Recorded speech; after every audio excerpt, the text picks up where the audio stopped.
An inside look at the life of a person who lives with a high-profile offensive coordinator of a Division I school that last year turned down $3 million to be a head coach per year.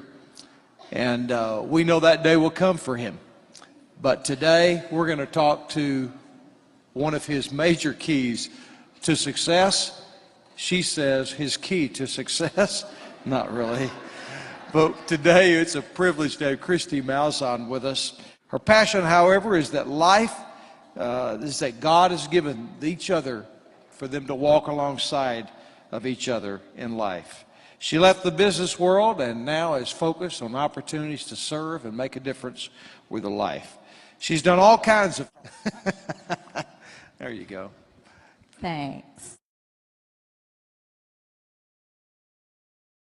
My kids are just a challenge a minute, and absolutely they're great, but they're kids and they're out of my house. Thank you, Lord. I'm enjoying the empty nest thing. It's really not that bad. So all you people who are thinking it's bad, it's not. So they come in and I'm like, what are you doing here? You need to go.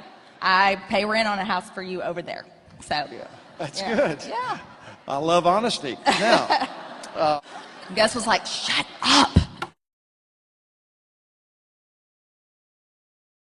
You know, I was laughing, telling somebody the other day, we've kind of looked at writing a book called You People Are Freaking Nuts, Life from Inside the Fishbowl.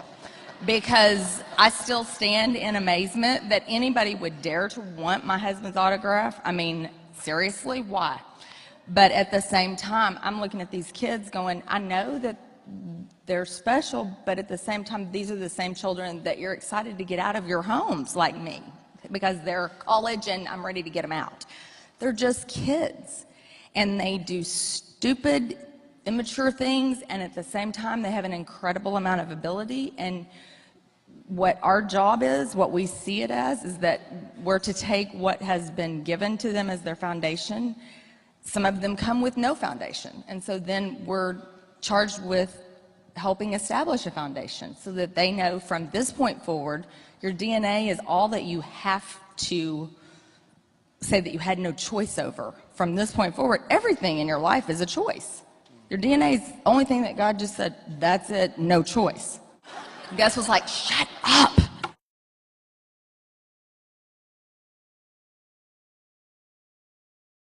That's pretty cool. We got to go to Lou's house, and Dr. Lou, you know, give us a little side note on the inside. Gus was way impressed, and I kept saying, he has a lisp or something. There's something going on with his mouth. I can't really understand what he's saying. Gus was like, shut up. But since then, you know, I hear him, and he can't help it. So, but Gus was like, shut up. Gus is in the office usually by 7:15 in the morning. He's there this year. He's been there a lot later. It's probably about 1 o'clock in the morning, and he's rolling in and sleeping and not very soundly, and he's back up. And this week, I think it's probably been even worse. No pressure there. Don't know why he would do that, but you know, a little film with him, and you know, that was so stupid. Why'd he do that? You know, and he gets no grace there. We're all three. You've trained us well, honey. We expect perfection. Perform. So. Phoenix, Auburn won the national championship game on the last play of the game with a field goal. The offensive showdown. Yeah, the offensive showdown. Whoa. All right, so 22 points. Family was wow. Family was in the room. And what you said to Gus after they won the national championship on a field goal, the door closes. 22 points, really? That's what happened. What are you serious? That was our conversation. And he looked at me. Seriously? We just won the national championship. Yeah, but this was supposed to be Oregon and Auburn offensive showdown because both these defenses really aren't very good. And 22 points? What? Are you kidding? Field goal? Really? And he tells this story. He brought it up. I wasn't going to tell everybody, but he tells it to all of his alumni people and thinks it's so funny that I'm psychotic, but whatever. I told y'all this would be interesting. Now, you know it's true. It's all right. with Chris, Gus was like, shut up. Gus was like, shut up. you just had the Heisman Trophy winner He go is to the cute. NFL, named Cam Newton. And obviously, Pretty there are a boy. few people that know Cam Newton, like you and Few. Gus Malzahn know Cam Newton. Why don't you tell us your thoughts about Cam? I love him. But don't tell Gus. He sat at a table with him the day that he was recruited. And truthfully, he was recruited for less than 2 weeks. And Coach Chiswick did not want him because he did not have a quarterback, and especially not a JUCO quarterback, on the plan. And he called me crying the week before the first game and was, whining, I can't make him happy and he just doesn't like me. And, I'm like, yeah, well, welcome to my world. Deal with it. Gus was like, shut up. But Michael Dyer, incredible Spent a young lot of man time with Michael from- Dyer. Yeah, he's pretty good. It's pretty good, but he's, I know you Arkansas people. I read that. Let's not boo him because he loves the attention. I'm on Twitter. I've read that. It's okay. He has a little bit of an attitude. He carries himself with a little confidence that we have to kick around every now and then. But he is a great kid. Gus was like, shut up. And then we have Shiloh Christian's Garrett Harper there. Tell us about He Garrett. he was a traveling team person. I'm not supposed to probably make a big deal of the fact that we had in the 50s scholarship players on that trip last week, but it was a big deal to me. That's not normal, everybody, ladies that don't know. You should not have 50s as your number of scholarship players, but we traveled with 50, and Garrett Harper, as a walk-on, showed up and played, and Garrett is a solid, he's leading in a way that is drawing kids in. Gus was like, shut up. We love you, but I'm not just saying that to blow smoke somewhere, but I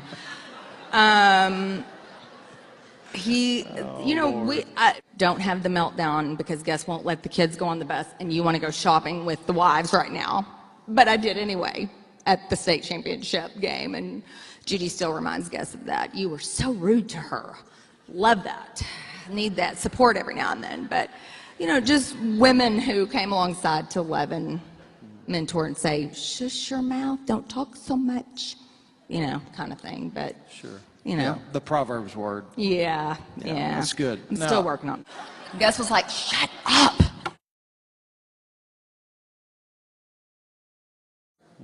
And it goes to a place of questioning his integrity and his character and his intelligence because a group of 18 to 22-year-olds did not perform on the field like they should have. And if you've worked with kids, if you've worked 18, 22-year-old individuals, most of the time they're not the most intelligent people that are out there anyway.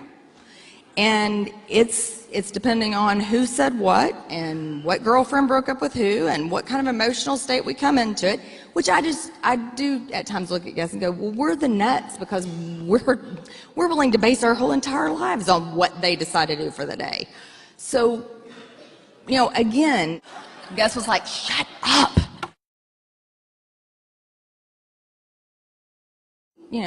I know that y'all hate Alabama, but we hate them worse. Trust me. It's bad. But people are like dying. I mean, they're killing trees. Our trees, they killed them over a game. Seriously, people grow up. But I've got kids who, our defensive coordinator's children on their little league team, a dad literally turned the kid around, saw that his last name was Roof, and would not shake his hand because he was an Alabama fan. and this is the opposing team, and I'm like, and you're the grown-up. Right. Again, you know, it's Alabama, and they struggle a little bit, but, you know. Gus was like, shut up. What is your pregame ritual? Recruiting. Recruiting? 2.5 hours before the game starts. I love it. All right. So Gus was like, shut up. best, all right, you ready? Best after-game celebration spot, Toomer's Corner or Dixon Street? Never went to Dixon Street. I've only been to Toomer's Corner about 3 hours after the game, so neither one. Arkansas in the middle of the and field. Auburn. What was the University of Auburn's original name? Do you know it? The what? The original name. I've read that now. Yeah. I mean, it's something about. So you just say you don't know it. I don't. All right. I don't know. It's Alabama Polytechnical Institute. They had Alabama in their name. That's we right. need to talk That's why they about changed that. it. I don't blame them. All right. Who will win? Who will win the game this year of Alabama and LSU? Personally, I think Alabama will because I think they're more well-rounded. But let me tell you, after watching, you know, we played Mississippi State and then we watched them play LSU the next week, and I called Gus, and he obviously was not watching the game, was working, and preparing for Clemson. And I said, oh, I need to find a way out of that game because that's going to be, their defense is like, they're scary. But then again, it is LSU, and every year they should be at the top of the pile, according to my husband, because all they have to do is kind of walk out in their front yard and go, we'll take you. Done, you know, kind of thing. So it really should not be that difficult, but they do struggle some. And I think it might be because somebody's eating some grass or something. You got to be a football fan to appreciate that. Now, one final question. Gus was like, shut up. Gus was like, shut up.